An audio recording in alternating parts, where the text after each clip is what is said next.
episode 111 of the CRICKETher Weekly. Is 111 meant to be some kind of superstitious Yeah, we're thing supposed in to stand on cricket? one leg or something.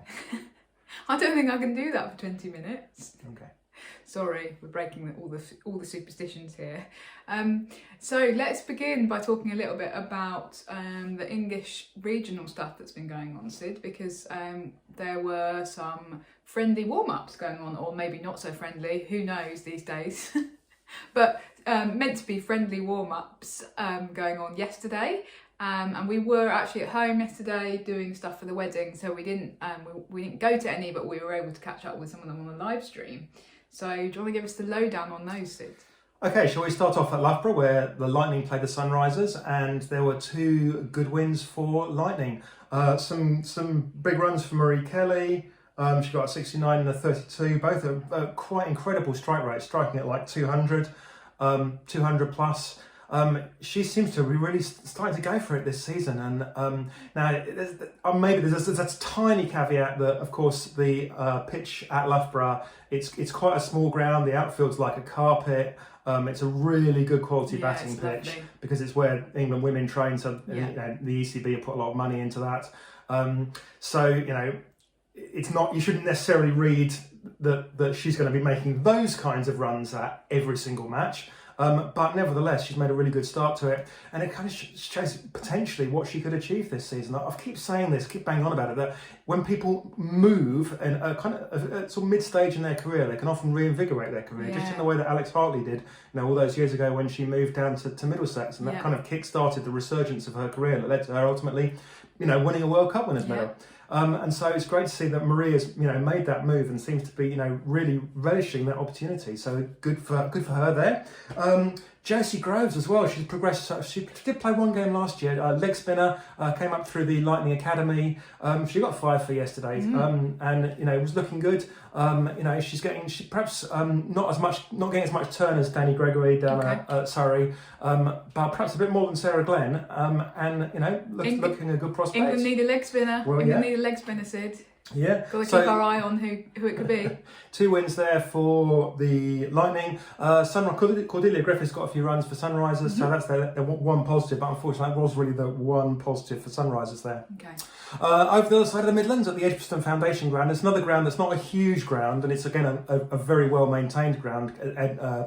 Edgbaston, Birmingham Bears and Warwickshire use that as part of their men's second 11 setup as well. Issy Wong. Wow, 94 off 33 balls. Yeah, now she also had a huge one notable big innings in WBBL, didn't she? Yeah. Now I'm just wondering here, what is this? Despite all the hype about Issy Wong as a pace merchant, is she going to actually end up as a batter? Because it wouldn't be the first time we've seen this, and not least Danny Wyatt. Danny Wyatt started playing for England as a bowler, and of course now she hasn't bowled internationally for seriously for a long time. Perhaps the odd over in the last 5 years has been all that there's been. Now, one of the world's leading batters, is that where ultimately Issy Wong's going to wind up? So she's not going to bowl at 80 miles an hour. She's going to make runs at 80 miles an hour. Well, she was certainly doing it yesterday. So Sparks v Storm ended up with one win each. These are all T20 matches. And then finally, Vipers v Stars. So the Vipers, obviously the kind of the team to beat against. Because you're not biased at all. No, not at all. But against the one team that have other team to have won a regional trophy, the Stars. Okay. And of course, the Stars associated with the Oval Invincibles, who beat the Brave to the 100 title. They did. Sorry about that, Sid. So 2 of the top teams, and Vipers very much came out on top.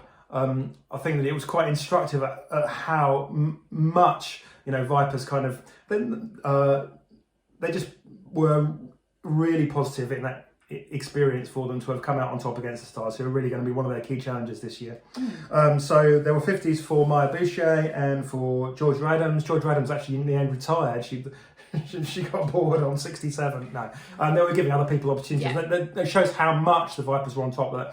That Gads was able to just go, okay, I'll let someone else have a go now because we're going to win this game.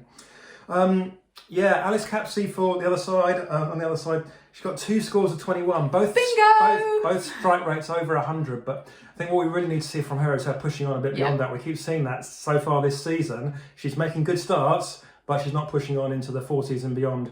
I think that she's someone that's, when she gets into the bigger games, she might actually kind of sort of psychologically, take it a bit more seriously, and we might see some bigger scores from her then. But that's what we'll be looking for her to do. Very positive for the Vipers, and considering also they were missing players, so they were missing 2 key players, Tara Norris, who is off to FairBreak, and Anya Shrubsole, who wasn't playing in these games. So, they'll both be playing. You'd expect them to play pretty much every match for the Vipers this season. Hang on a minute, Anya Shrubsole, a Viper? Indeed, Raf. What devilry is this? We discussed this last week, what Anya might do, because, of course, we totally didn't know what she was going to do. We did discuss the possibility she might be doing other things. She's signed as player coach for the Southern Vipers. So she was obviously the captain of the Southern Brave last year in the 100, so she sort of had one foot in the Vipers camp, but she has very much played all of her domestic cricket in the West Country, hasn't she? The whole way through. So Bath, and then Somerset, and then Western Storm in the KSL, and most recently in regional. So it's a move, isn't it?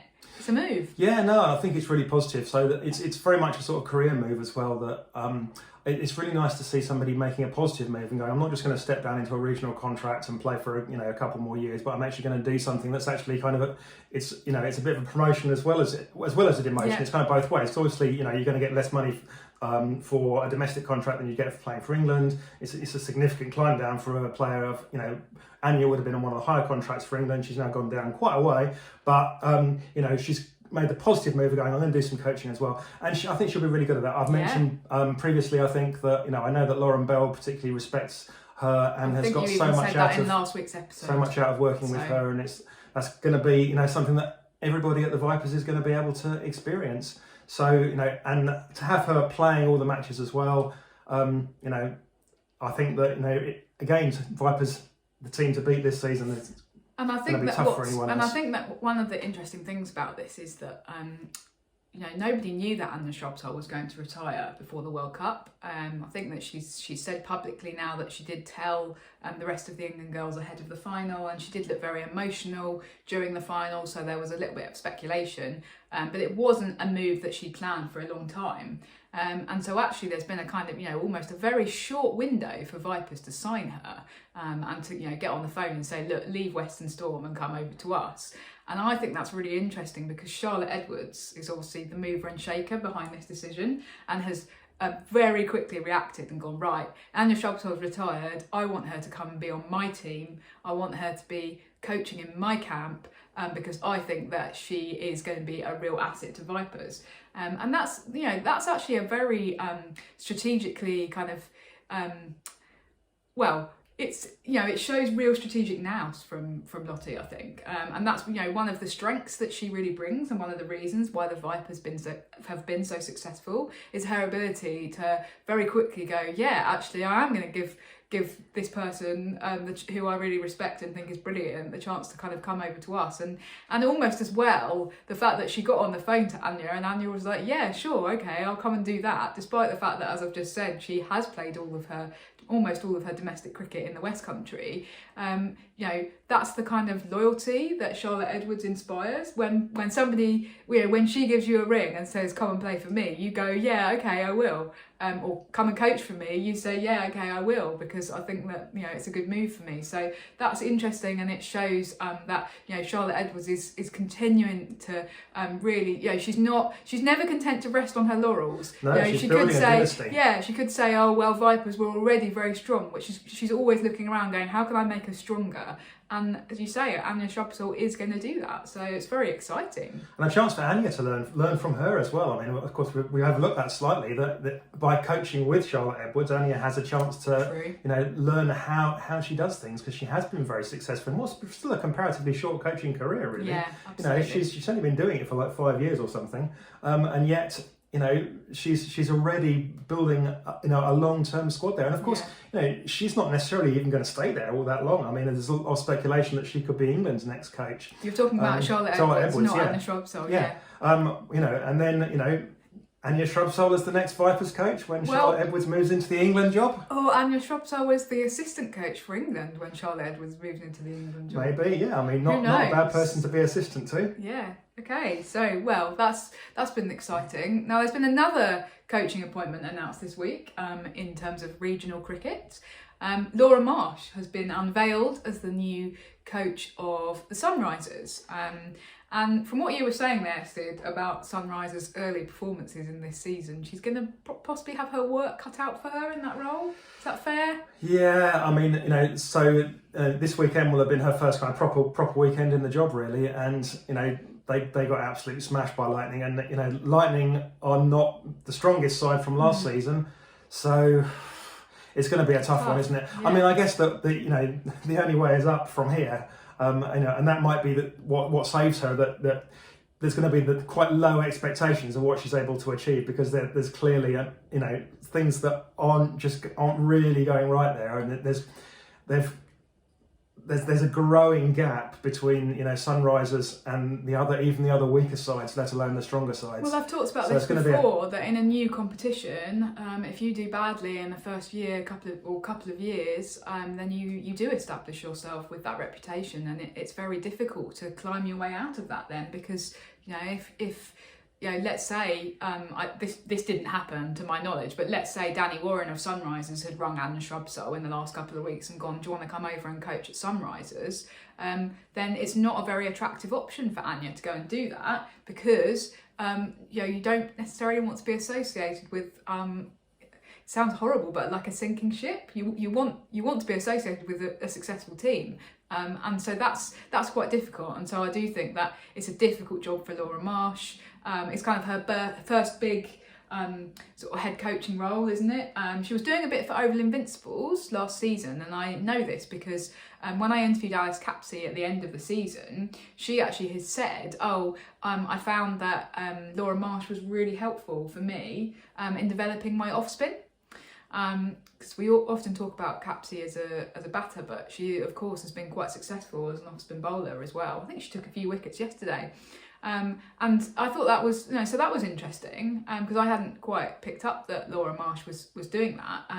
And so she obviously does have, she can help some of the best domestic players. So that's a point in her favour, isn't it? But it's a very different job, kind of that one-to-one coaching thing, and imparting your knowledge, to managing an entire franchise. And the coach is very much expected to be the leader. Obviously, they have got managing director as well. Who does some of that sort of management stuff, but you're still very much expected to be the person coming out front. You're expected to be the person that's kind of, into a sense, answerable to the media and things. I know there's not that much media attention around the domestic game here at this stage. It's going to grow, isn't it? It will grow, and she's going to have to face up to that a little bit, and that's not something that she's been kind of famous for doing. She's not massively keen on the whole talking to the media thing, or she wasn't in her career. Quite a quiet player, didn't really like the limelight. And it was interesting actually that after she finished for England, she went off into business. She originally didn't anticipate continuing her career in cricket.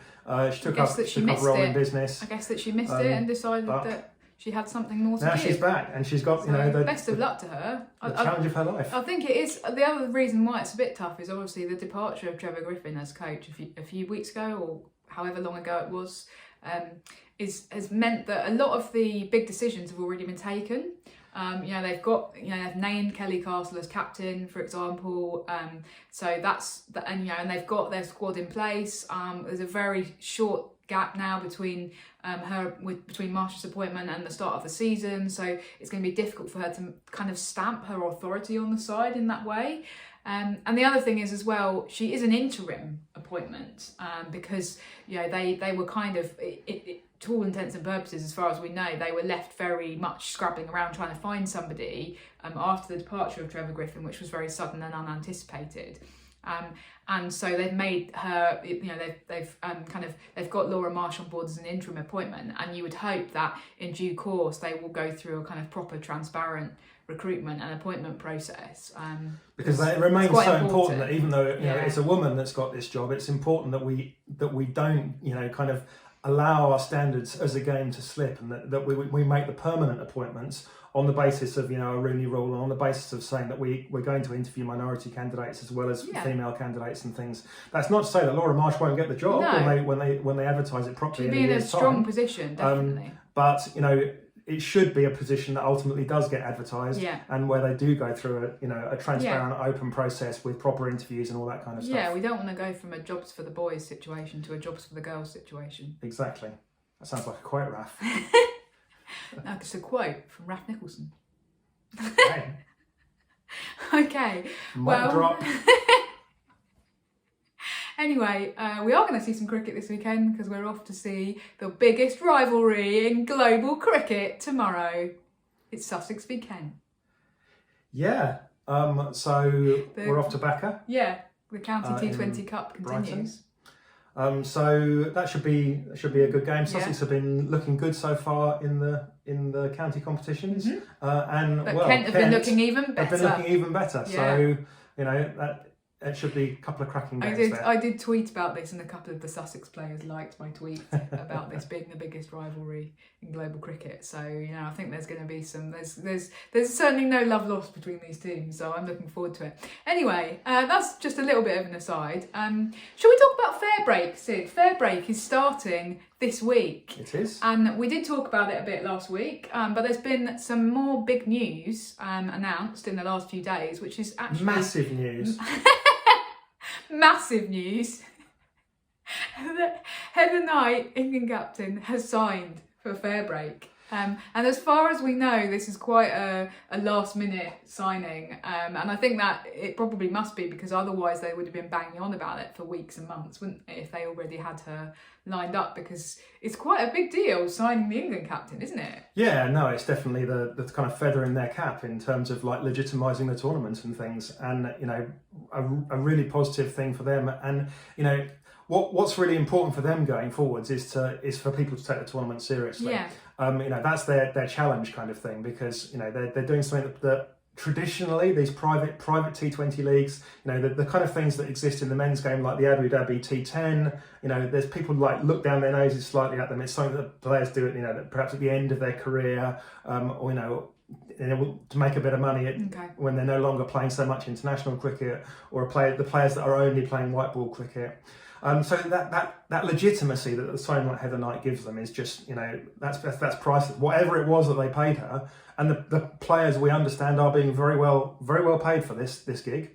So Heather Knight will be taking home a good chunk of money, a good chunk of what she would normally earn in a season. Good for her. Yeah, and but she's gonna make it worth their while, because great signing for them. Yeah, and lots of PR. There's going to be lots of PR around that, so that's exciting. I feel it is a little bit of a gamble, I have to say, on behalf of the ECB to let her go.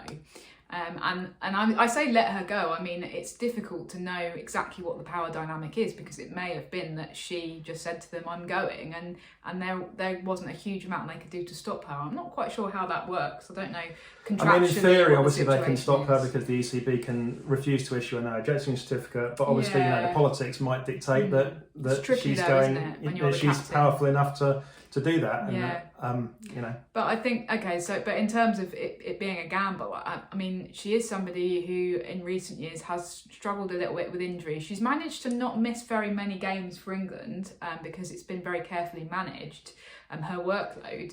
But she has had problems with hamstrings that have taken her out of the game in the past. She missed, was it 1 or 2 matches against New Zealand last summer, for example, because of a hamstring problem. And she's not bowled very much recently, and that's because she's concerned about her workload and wants to make sure she's in the best shape possible. So given that the South Africa series is coming up, and that's going to be quite intense because there's going to be a test, and then obviously the Commonwealth Games is going to be quite soon after that, and that's obviously going to be very intense because lots of games in a very short period of time, and it's going to be a very high profile competition. Feels like to let your England captain then go off and play in FairBreak and potentially risk injuring herself ahead of that is a gamble. and it's a bit tricky. And you know, Heather Knight did say at the end of last season, I'm a bit concerned about the workload on me and the rest of my players, and you know, the seasons are very long now. Well, this is going to add to that workload.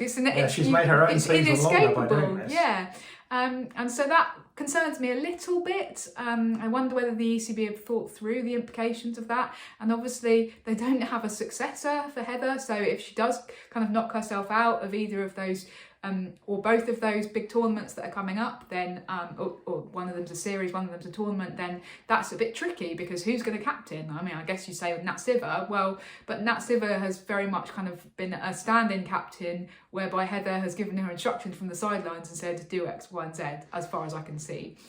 Well, yeah, so one of the games that Nat Siver captain, she was asked after the game, you know, about decisions, and she was like, "Well, I didn't take any of the decisions. Exactly, they were decisions that were made by the management, and I was just doing what Heather said." So she's been fairly open about that. Anyway, so that's tricky. The other thing that FairBreak is brilliant in many ways, and it's brilliant for a lot of players who don't get opportunities. But from the ECB's perspective, and from the perspective of English cricket and trying to develop our domestic system, what you're effectively doing is saying to these players, it's fine for you to go off and do this, and we're going to knock you out of any of the women's county stuff, first of all, and then the first round of the Charlotte Edwards Cup, which is on the 14th of May, and 14th of May, funny day. And the final of FairBreak, which is the 15th of May. So they're going to definitely miss the first round at least.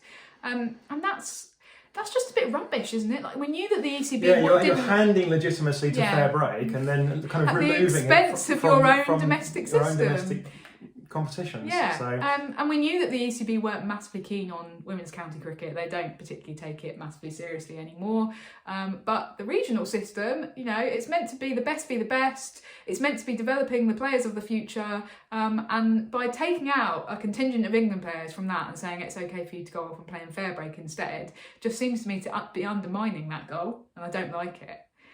But I realise that that's a very Anglo-centric perspective and probably not going to be massively popular, you know, particularly if you really think that it's so important that we develop players from these other nations who don't have the resources that we have in England. And so I can see that perspective, but I just feel slightly aggrieved in terms of regional cricket missing out there. Okay, well, you know, we'll be tuning in. It's on free-to-air television in the UK. If you weren't aware, it's supposed to be channel 64, but it's actually channel 65 on our television. I've no idea what that is. But tune your TV to channel 60 something and watch some cricket this week. Yeah, good. Okay. See you in a week's time. Bye. Bye.